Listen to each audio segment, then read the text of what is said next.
É, eu queria entender por que, que o despertar ele é tão difícil, por que, que ele é tão difícil das pessoas compreenderem a importância, ou como ele é feito, como ele é acessado.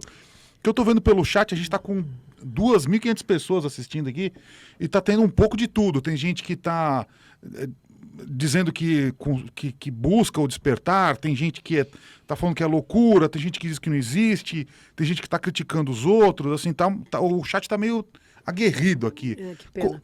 como que é? Como que funciona isso? Por que, que o despertar ele é tão difícil de ser compreendido? Pega uma escala, uma régua de 100 centímetros, tá? Você tem, no 0, você tem instinto puro. No 100, você tem intuição pura. No 50, razão.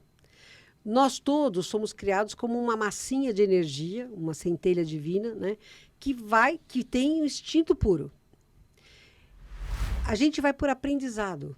Então, no instinto, você quer sobreviver. A única coisa que você tem é sobreviver. Para sobreviver, você tem que dominar o meio. Então, você trabalha todas as facetas do egoísmo.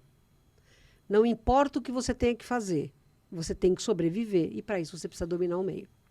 À medida em que você se desloca na direção dos 50, vai ficando cada vez menos importante você só sobreviver.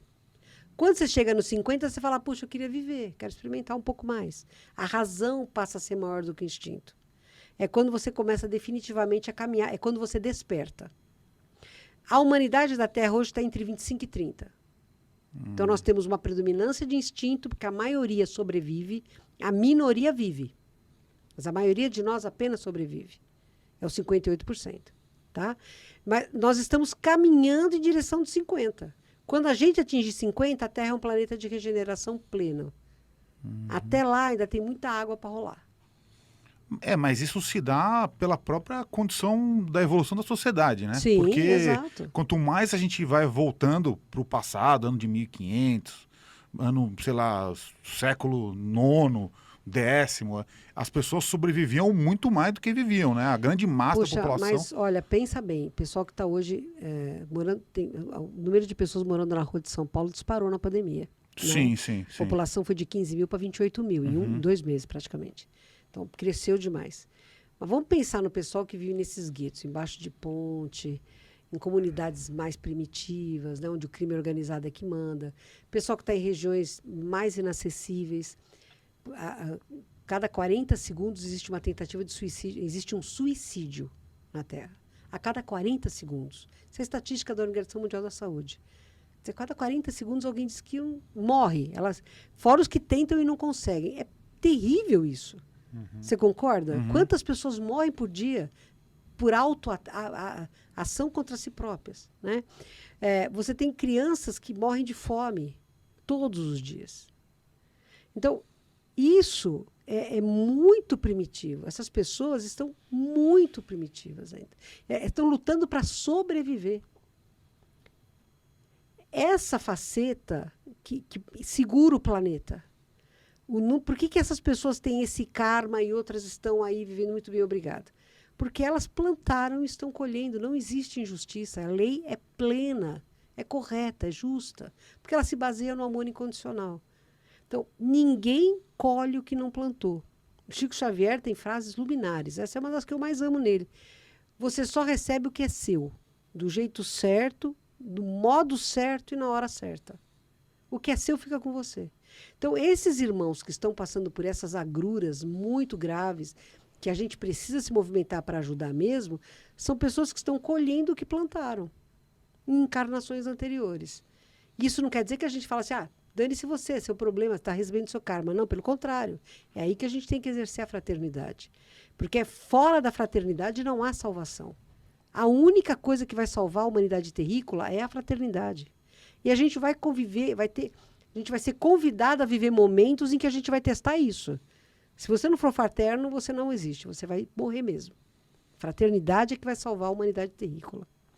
Mas aí você colocou alguns exemplos, né? Assim, as pessoas morarem na rua, morarem em regiões afastadas, regiões pobres e tal, áreas dominadas pelo crime.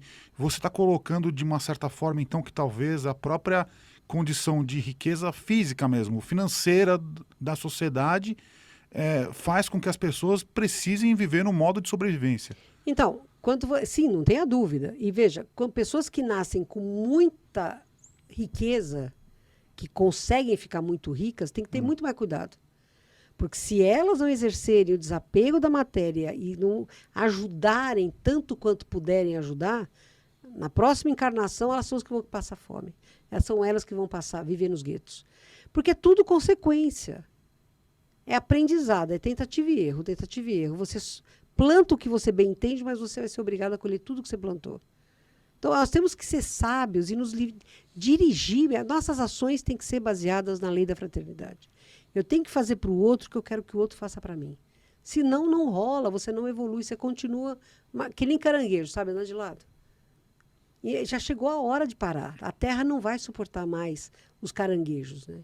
Quem insistir em marcar passo vai para outra escola, de outro planeta, onde vai, da mesma forma, retomar a sua jornada. Agora, a nossa humanidade evoluiu em leis. Moralmente, ela pode não ter evoluído, mas leis evoluíram. O Estatuto da Criança e do Adolescente, o Estatuto do Idoso, os Estatutos de Proteção à Natureza, de proteção aos animais, nós crescemos muito, não só em tecnologia, não foi só a ciência que evoluiu. Filosoficamente, muito foi feito. Só precisa os 58% acordar. Se esses caras acordarem, acabou o jogo. Mas pelo que você está falando, a questão financeira do mundo, né, a questão de acesso aos recursos, tem um papel fundamental nesse processo. Sem dúvida, fundamental. Mas agora, por exemplo, o que a pandemia fez foi empobrecer o mundo em pelo menos 10 anos. Desapego. Desapego. Solidariedade. Foi isso que ela veio ensinar. Os bens materiais são temporários, são transitórios. Você morre, você não leva nada. Mas a solidariedade que você praticou liberta teu espírito.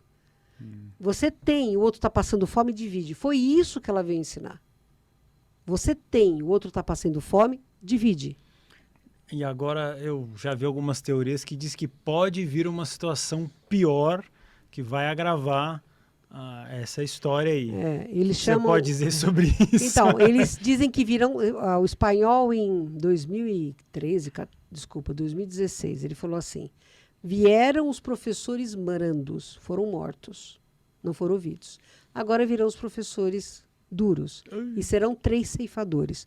A pandemia é o primeiro ceifador. Nem acabou ainda, já estão... Tem guerra. Nem acabou ainda. nem aprenderam a lição, acabou. Já fizeram outra. Mas é porque a gente não aprendeu a lição. Porque a gente... Ainda virão mais 2 ceifadores, entendeu? Ainda virão... Eu não acredito numa guerra mundial, realmente não acredito. Virão mais 2 ceifadores. A gente sabe que são movimentos tectônicos, de placas tectônicas. O outro... Sei lá, pode ser uma terceira pandemia, uma outra pandemia. Que o espanhol e a chilena falam desde 2014 de pandemias. Desde 2014. E vai acontecer. Mas então vai ter um caso aí que vai ser terremoto. Maremoto ou tsunami. Talvez aquele Big lá de Los Angeles, todo mundo está esperando. Mudanças grandes acontecerão. Agora, eu estou preocupada com o terremoto da minha alma, com o tsunami da minha alma, porque é onde eu tenho acesso, onde eu tenho ação, onde eu não estou impotente, eu posso fazer. O que for me envolver, né, eu vou estar no lugar certo, na hora certa, do jeito certo. Então, todos nós, o corpo físico morre. Todos nós vamos morrer de alguma coisa. Nem que seja de panela, mas vamos morrer de alguma coisa. Então, eu não estou preocupada com isso. Eu estou preocupada com o terremoto de eu não aprender as lições que a vida tem me trazido. Eu estou preocupada com o tsunami das minhas emoções que me levam a não ser um ser harmônico. Isso eu tenho controle, isso eu posso mudar. Porque se acontecer um terremoto, eu não tenho ação sobre isso. Que vai acontecer? Vai acontecer sim. O mapa da Terra vai mudar significativamente. E você conseguiria nos orientar em como lidar com o tsunami das emoções, da nossa guerra interna? Então, é isso que é o autoconhecimento, né? Você só sabe que a tua casa tem um cano furado quando ele mancha a tua parede. Então, o que é que te irrita no outro? O que mais te irrita no outro? É o que está em você. Essa é a primeira sacada. Nossa, eu não suporto a pessoa mentirosa. Você está mentindo. Você mente. Analisa. A gente não tem que ser carrasco conosco, a gente tem que ser misericordioso conosco, mas não pode ser cúmplice. Quer dizer, você sabe que você tem um defeito, Começa a trabalhar esse defeito. Não precisa resolver tudo numa encarnação só. Você não vai conseguir. Evolução não é sorrisal, que você joga no copo e ele dilui. Isso é bobagem, não é solúvel. Ela é paulatina, ela é gradativa, mas você tem que trabalhar definitivamente para obtê-la. Então, o que você considera ser o seu pior defeito? Ah, eu torço pro Palmeiras. Então, filhinho, começa a olhar para outros times. Vai devagar, você chega lá. Eu sou palmeirense, por isso que eu posso falar sem problema nenhum. Mas você tem que saber o que te incomoda em você e começar a trabalhar para você vencer um. Vencer um, mudou uma coisa, já ganhou a tua encarnação, começa para o outro agora. Vai para outro campo. É assim que a gente evolui. Autoconhecimento, conhecimento e prática do bem. São as 3 ferramentas que a gente precisa. Tá, então, se você pudesse colocar aqui alguma lição prática para as pessoas que estão em casa, que estão assistindo, que estão interessadas em despertar, em trabalhar o autoconhecimento, o que você colocaria, então, assim, a primeira coisa que essa pessoa tem que fazer para buscar o despertar? Se olhar no espelho. Tem eu faço muito com os meus pacientes isso. Eu faço para eles fechar os olhos e tentar se visualizar o rosto com perfeição de detalhes. A minoria consegue. Então, se olhe bem dentro dos seus olhos e pergunte o que é que em mim me incomoda. O que é que me rouba a felicidade? Nunca são os outros. Ninguém me faz feliz. Ninguém me faz infeliz. Eu faço. Assuma a responsabilidade por você, pelos seus acertos e pelos seus erros. A partir desse instante que você assume as rédeas da sua vida, você começa a despertar. E aí, o que você tem que mais te incomoda? O que você não gostaria de ser? Começa a trabalhar nisso para deixar de ser. É ativo mesmo, é racionalizado mesmo. No início é razão, aí chega uma hora que passa a ser reflexo condicionado. A gente erra por reflexo condicionado e a gente se ensina a acertar por reflexo condicionado. É difícil? É claro. Se não fosse, todo mundo era angélico. E os anjos estão lá e nós estamos cá. E você acha que esse mesmo processo pode fazer parte de uma... Ou pode constituir, de repente, uma cura física de um problema? Eu tenho certeza disso. Todas as doenças advêm de erros que nós temos emocionais. Todas. Caiu um lenço aqui. Todas as doenças advêm de erros meio estranho. Meio estranho. Acontece. Acontece. É anômalo. Todas as doenças advêm de erros emocionais que nós temos. Eu tive câncer.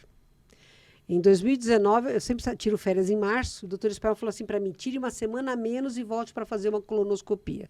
Falei, tô com câncer. Fui de férias, deixei o exame marcado, fiz pimba, tava lá o danadinho. Primeiro, eu, lógico, né, sou médica, eu fiz todos os exames, já levei para o colega de turma, os exames prontos, né? E ele olhou, ele falou, Mônica, você já é o estadio mais alto, né? Não tem muito o que fazer, para você o tratamento é só paliativo e tal. Eu falei, você sabe que eu tenho responsabilidades, você acha que quanto tempo eu tenho antes de ficar incapacitado? Ele falou de 6 meses a 1 ano. Eu falei, cara, 6 meses a 1 ano. Qual câncer que era? Era um câncer de intestino. Câncer de intestino.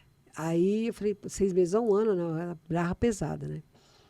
Aí eu estava trabalhando, a Sheliana falou assim para mim, converse com a fulana, uma colega médica, eu tinha uma equipe de 400 médicos que eu gerenciava, converse com a fulana e peça a indicação de um oncologista. Eu falei, hoje é um dia que ela não vem aqui, hoje é quarta-feira, ela não vem aqui, eu só vou ver ela semana que vem e eu não quero que ninguém saiba que eu estou com esse problema, porque eu quero trabalhar enquanto eu puder. Eu estou no banheiro lavando a mão, a menina entra atrás de mim, eu falei, o que você está fazendo aqui hoje? Ela falou, não sei, eu estava indo para casa, apareci aqui, vou tomar um café. Eu falei, está acontecendo um caso assim, assim, assim, você tem alguma onco para indicar, porque ela trabalha na Beneficência Portuguesa? Tem, uma médica fantástica, realmente maravilhosa. Ela ligou para a colega, no dia seguinte eu estava na colega com todos os exames. Ela olhou, né, mesmo parecer ter 4, né? Eu falei, olha bem para mim, você acha que eu sou um caso terminal? Ela falou, não acho.